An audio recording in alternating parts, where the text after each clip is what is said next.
No oil, no gold, not a single mineral deposit.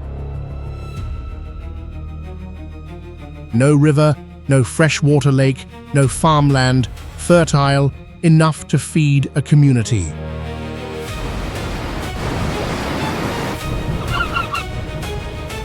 That is everything nature left behind on one island in the middle of the North Atlantic. And that very island is now one of the highest per capita income places on the entire planet. It sounds impossible. A place empty of natural resources becoming one of the wealthiest societies on Earth. But that is exactly what happened on a lonely limestone rock called Bermuda. The question was never what Bermuda has. The real question is, when you have nothing at all, how do you turn that emptiness into wealth?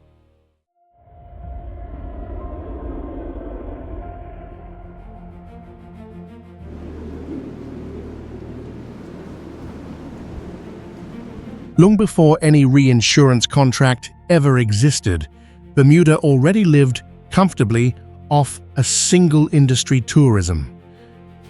From the mid-1800s, as wealthy Americans and Canadians began searching for somewhere to escape the winter cold, Bermuda emerged as one of the most fashionable winter retreats around just a few days by steamship from the US East Coast. Grand hotels rose along the coastline. Steamship lines ran regular routes from New York to Hamilton, and by the mid-20th century, Bermuda had also become a favorite honeymoon destination for North American couples. A golden age when nearly the entire island economy revolved around hosting guests. But that golden age didn't last forever.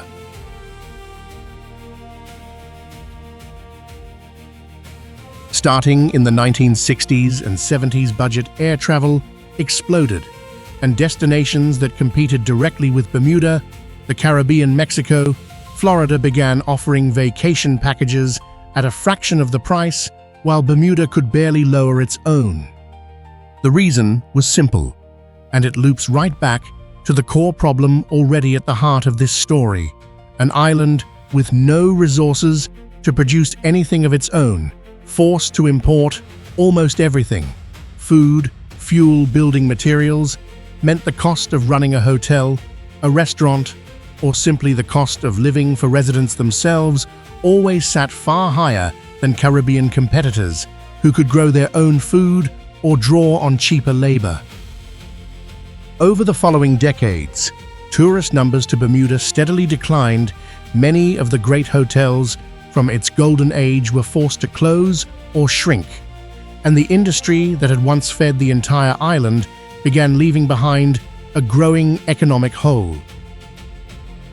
This was Bermuda's real moment of reckoning. An island that had grown used to depending on a single industry now had to find a second one, while the cost of living never dropped because the island's underlying dependence on imports had never actually changed. That hole was eventually filled not by a new tourism boom, but by something completely invisible: insurance money.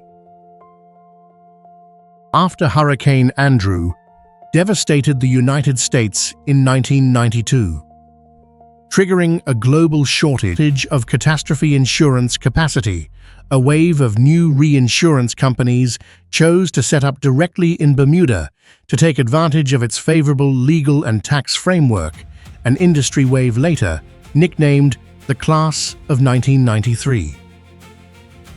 Nearly a decade later, following the September 11, 2001 attacks, a second wave of reinsurance startups poured into Bermuda, known as the Class of 2001, cementing the island's position as a leading global reinsurance hub in less than a single generation. But there was one thing: this new industry never solved the cost of living for ordinary Bermudians. Even as the financial towers of Hamilton sign billions of dollars in contracts every day, a box of cereal, a liter of gasoline, or a roll of toilet paper on a Bermuda supermarket shelf still costs several times more than it would in the US or Canada, simply because everything has to cross thousands of kilometers of ocean before it ever reaches a shelf here.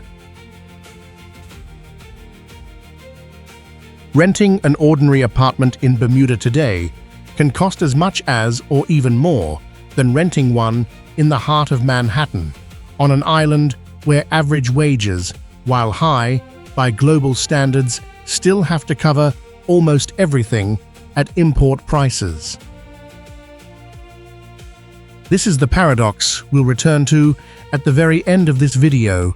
One of the wealthiest places on Earth per capita is also one of the most expensive places on Earth simply to live in day to day.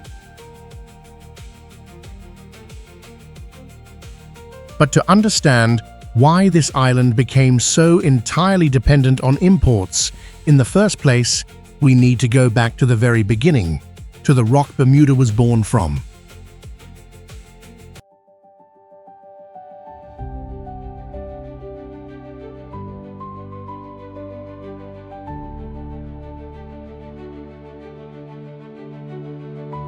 Bermuda is unlike any island you've ever known, and that difference starts with exactly how it was born.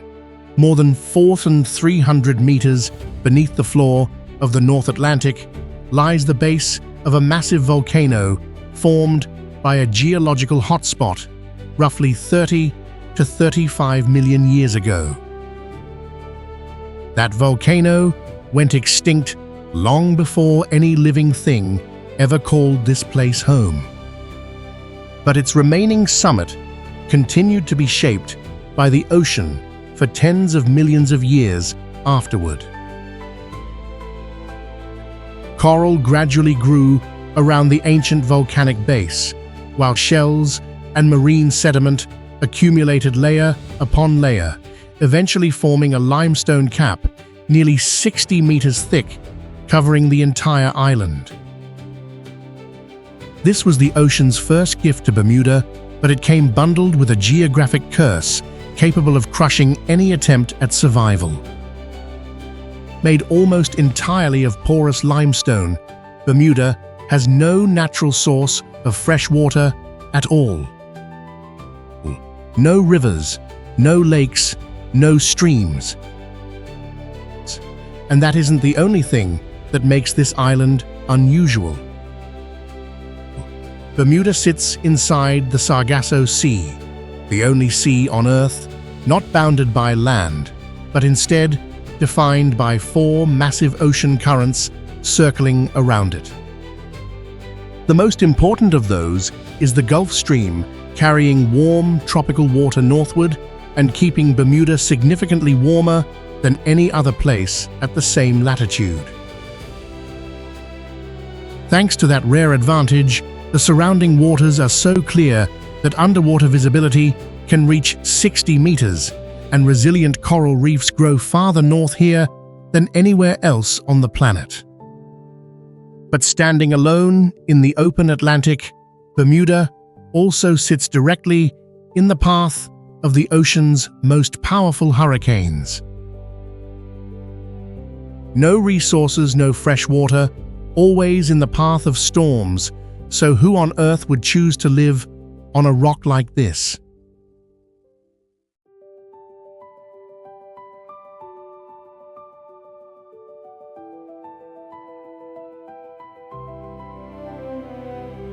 The answer, once again, is that no one truly chose it at all.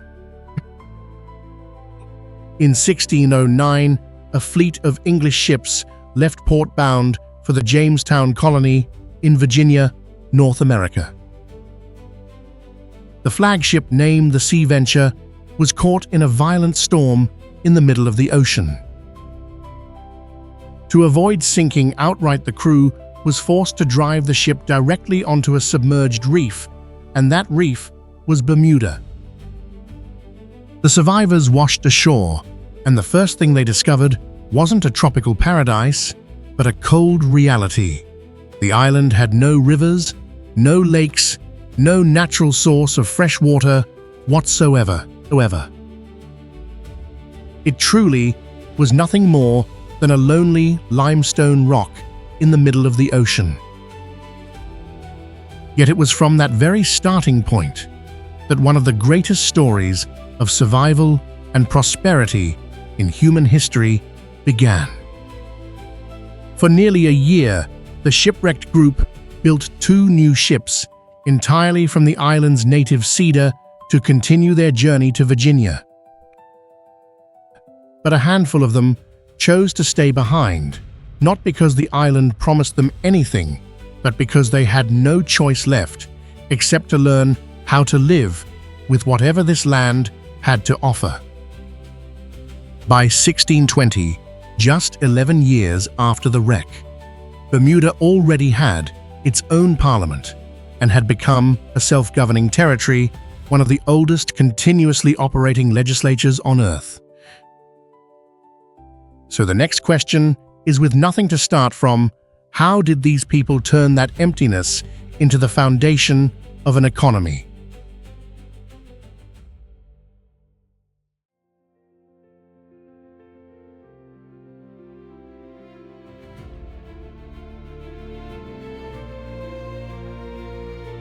This is the real turning point of Bermuda's story. Not a tragedy, but the moment its people refused to surrender to emptiness. There was no fertile farmland, no mineral deposits, nothing that could help people build wealth quickly. But those very limitations forced Bermudians to find a different path. Instead of seeing the ocean as a barrier holding them in, they turned the waters surrounding them into a highway connecting them to the world. Positioned between North America and Europe, Bermuda gradually became an important stop along transatlantic shipping routes. Shipbuilders on the island created their own vessel, the Bermuda sloop, named after their homeland, built entirely from native cedar, both lightweight and remarkably rot-resistant, making it faster and more maneuverable than European ships of the same era. In the 18th century alone, Bermudians built nearly 1,000 of these vessels, carrying salt from the Turks Islands and selling it at North American ports for substantial profit. From a place that once seemed isolated in the middle of the ocean, Bermuda gradually became a link connecting continents. But their story didn't end with ships. As the world changed, Bermudians kept searching for new industries suited to their own advantages rather than clinging to resources nature had never given them. And beneath that very story of ships deep inside the ground itself lies another proof of how scarcity can produce unexpected beauty. Around 30,000 years ago, during the last ice age, rainwater slowly seeped through the limestone, carrying minerals that gradually formed the bright white stalactites inside Crystal Cave.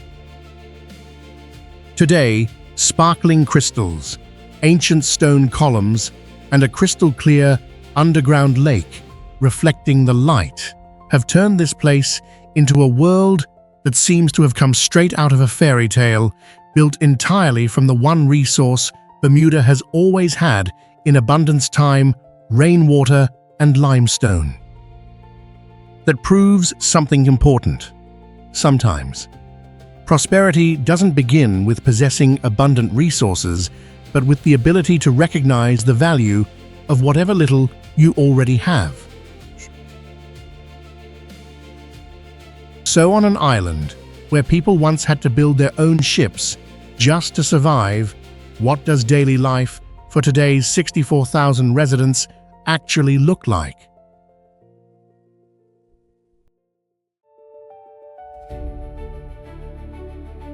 "5 a.m. While Bermuda's sky is still dark, on the roof of almost every home, a stepped white limestone system is quietly doing the job that has sustained this island for 400 years, catching every drop of dew and rain, guiding it down each stone step, through each narrow channel, into an underground cistern hidden beneath each home. This isn't an aesthetic choice, it's the law. Bermudian building codes require every new home to have a water tank large enough to match its roof area. Even the white color of the roof serves a purpose. The limestone reflects intense sunlight to help collect cleaner water, keeps the home below cooler, and the sheer weight of the stone helps the roof withstand each violent Atlantic hurricane season. In many parts of the world, a roof is simply the place people return to after a long day. But in Bermuda, it's where the water supply begins, a symbol of ingenuity and proof that people can turn a limitation of nature into the foundation of an entire, prosperous way of life. 6:30 a.m. A woman working in Reinsurance leaves her white-roofed home. Since 1951, each household in Bermuda has been allowed to own only one car, and visitors are not permitted to rent private cars in any form, a law introduced remarkably early, at a time when most of the world hadn't yet considered limiting private vehicles. Could you imagine living somewhere it's actually illegal for your own family to own more than one car?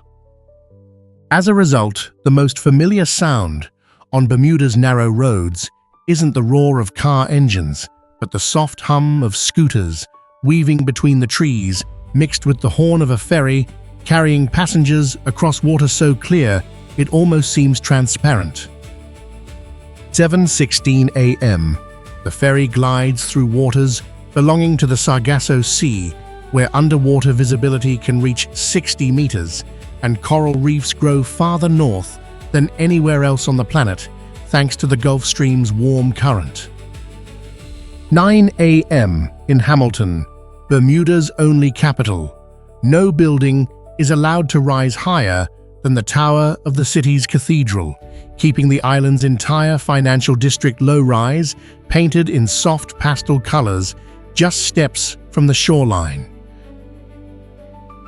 Yet inside those modest buildings, financial experts sign contracts worth billions of dollars every day, protecting the world against disasters they've never personally witnessed.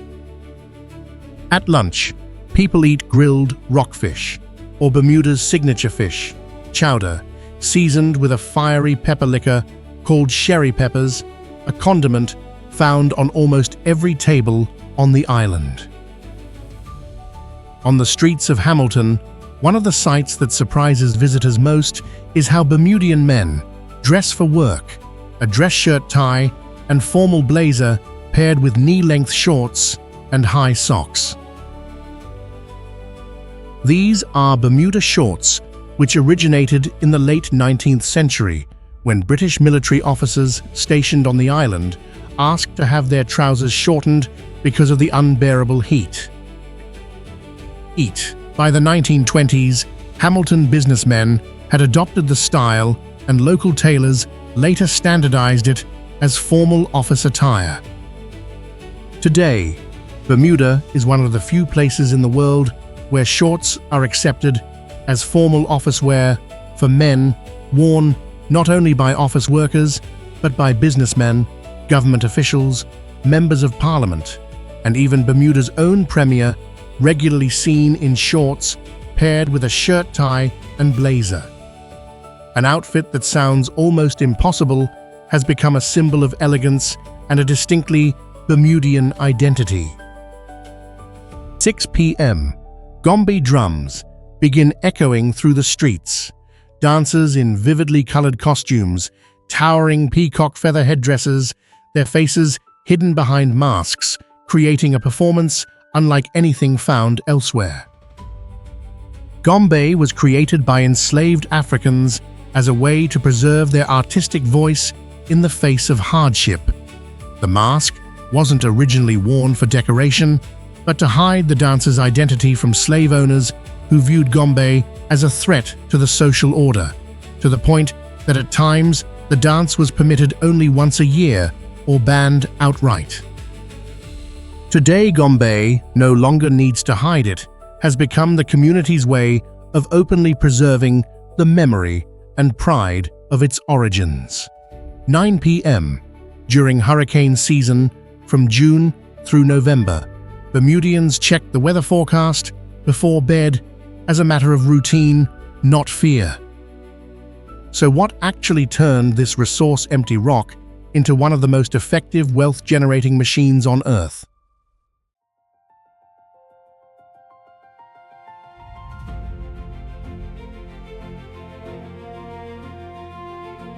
The answer begins with the same spirit that has run through this entire story. When nothing is handed to you, you're forced to create value from whatever you have. The law requiring every home to catch and store its own rainwater wasn't just a survival solution. It was the earliest expression of a principle that would later shape Bermuda's entire economy: complete self-reliance, dependent on no outside resource at all.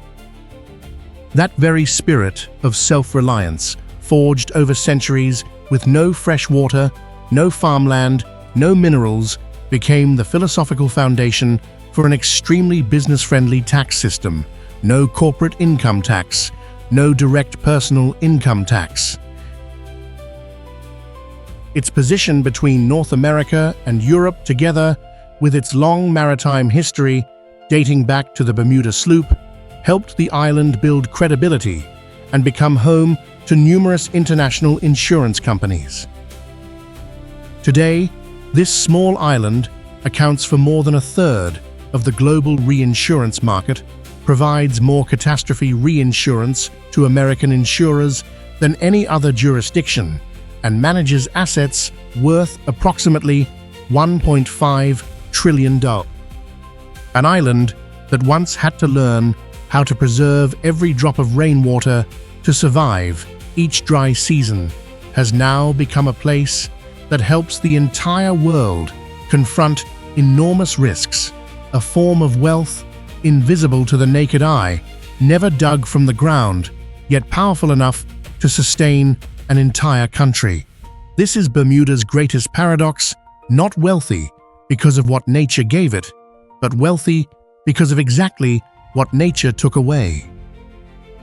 On education, Bermuda has no major university, meaning nearly every young person who wants a degree must leave the island, usually for the UK, Canada, or the US.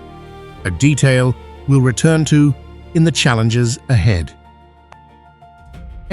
On governance, Bermuda has maintained a continuously self-governing parliament since 1620, while remaining a British overseas territory with a UK-appointed governor coexisting alongside a locally elected premier and parliament. In 1995, Bermudians held a referendum on full independence from Britain, and the result was an overwhelming majority choosing to remain a British territory. Here's a claim worth debating. The real reason Bermuda got rich isn't the reinsurance industry, it's the discipline born from scarcity, a discipline that started with a rain-catching roof, not an insurance contract. What do you think actually lies at the root of this wealth? But behind this prosperity, the old limitations of a small island have never fully disappeared.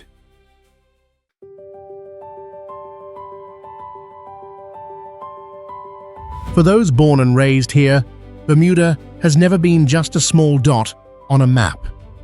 It is where their memories live, the familiar road they once walked to school, the coastline tied to quiet afternoons, and the white-roofed homes that have sheltered their families since childhood. Life on this island offers something increasingly rare, a sense of peace many other places have long since lost. But for them, home was never measured by convenience. A place worth living in doesn't have to be free of hardship, but it has to be a place where people feel they belong. From a limestone rock with no oil, no gold, and not a single river, to one of the wealthiest places on the planet, from cedar sloops carrying salt to billion-dollar reinsurance contracts to Gombe masks that once had to hide just to survive. Bermuda has proven that sometimes the greatest wealth a land can hold isn't what it already has, but how its people learn to live with what they don't. If you had to start over on a resource-empty island, the way Bermuda did back in 1609, what do you think would be the first thing you'd have to learn to let go of? Leave your answer in the comments.